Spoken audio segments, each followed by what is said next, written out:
উত্তপ্ত পাকিস্তানের বেলুচিস্তান প্রদেশ। এবার সেনা ও সন্ত্রাসীদের মধ্যে দুইটি বড় ধরনের সংঘর্ষের ঘটনা ঘটেছে।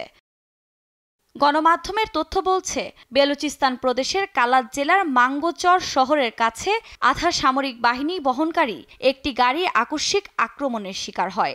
৭০ থেকে ৮০ জন সশস্ত্র হামলাকারী গুলি চালাতে থাকে। সন্ত্রাসীরা রাস্তা অবরোধ করার চেষ্টাও করে। পরে নিরাপত্তা বাহিনী ও আইন প্রয়োগকারী সংস্থা তাৎক্ষণিকভাবে সন্ত্রাসীদের পরিকল্পনা সফলভাবে নস্যাৎ করে। এ হামলায় বেশ কয়েকজন সেনা নিহত হন।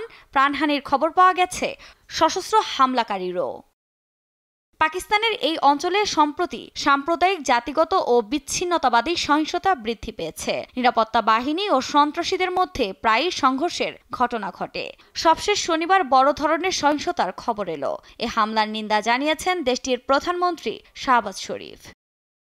২০২১ সালে আফগানিস্তানের তালেবান ক্ষমতায় ফেরার পর পাকিস্তানের সহিংসতা বৃদ্ধি পেয়েছে, বিশেষ করে সীমান্তবর্তী খাইবার পাখতুনখোয়া ও বেলুচিস্তান প্রদেশে। ২০২৪ সালে পাকিস্তানের বেসামরিক ও সামরিক বাহিনীর জন্য এক দশকের মধ্যে সবচেয়ে প্রাণঘাতী বছর ছিল।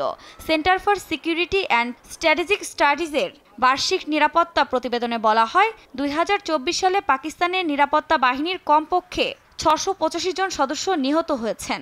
এছাড়া ২০২৩ সালের তুলনায় ২০২৪ সালে সহিংসতায় প্রাণহানির হার ৬৬% বৃদ্ধি পেয়েছে, যা গত ৯ বছরের মধ্যে সর্বোচ্চ।